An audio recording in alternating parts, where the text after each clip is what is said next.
With so many projects utilizing Bluetooth Low Energy or Wi-Fi or LoRa or whatever kind of wireless technology, sometimes we forget, the tried and true Ethernet is an option. Here I have two different Ethernet boards. They're pretty similar. One has an SD card, one doesn't. They're just different versions of the Arduino Ethernet Shield, which now they have an Ethernet board that has it integrated. And the reason you might choose Ethernet over, say, a wireless option is for security. It might be communicating to another piece of equipment that only has Ethernet, and you want to be able to control it that way.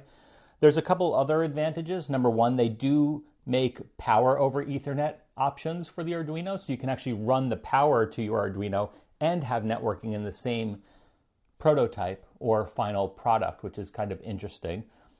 I'm going to go over a few tips and tricks on how to get this up and running. It's fairly easy, and there's a built-in library. Speaking of which, let's open up the Arduino IDE. And you should have the Ethernet library built in. If you don't, you can always look at your library manager here. And if I type in Ethernet, you'll see it says built in. But you never know if you need an older version or something happens. It's there.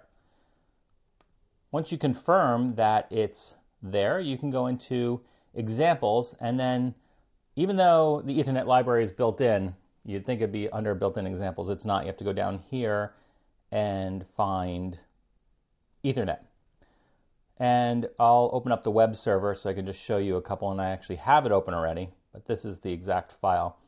And it's pretty easy. If you have the Ethernet Shield or you're working with the Ethernet board, it's basically using pins 10, 11, 12, and 13. Confirm that based on what Ethernet module you're using, because it could be different. Analog inputs in this example are analog 0 through 5. And here's what you need to know. This will catch you up a little bit, but if I take a look at this particular shield, and anyone that you buy should come with a MAC address, and this is the unique address for this shield, and you'll notice that it's two numbers, two numbers, two numbers, et cetera, et cetera, et cetera. And when you look at the Arduino, you'll see 0 times DE. Well, when you go to change this MAC address, leave the 0 and the X and just put in the numbers that you find on the board. So in this case, it's 90, and then A2, and then et cetera, and just fill that in. That's important, or it's not going to upload, and you won't get an error in your code. Your code will compile fine and upload, and you say, what's going on? So that's number one. Number two, you have to specify its IP address. Now, if you're using this in a home situation, you have to think about how your IP addresses are assigned on your network. If it's DHCP or dynamically given out, you might want to go to your router and specify a specific IP address. I typically always pick, like, mine's 192.168.1.101, because I know I don't have that many devices, and typically my IP addresses are 2, 3, 4, maybe 10. And I'll make sure that my router leaves 101 open for my Ethernet shield. Other than that, there's really not that much else to configure. It's fairly straightforward.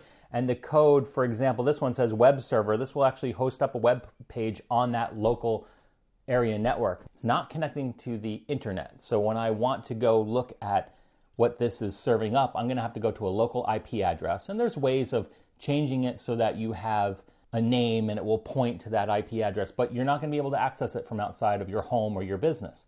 If you want to get to the internet, that's a whole nother level of complexity, and you probably want to do something like have a dedicated server. In my case, I have a shared co-location server with dedicated IP addresses, and I can now have my Ethernet shield or my Ethernet Arduino connect to that static IP address, an IP address that never changes, and run the functions that I want it to do.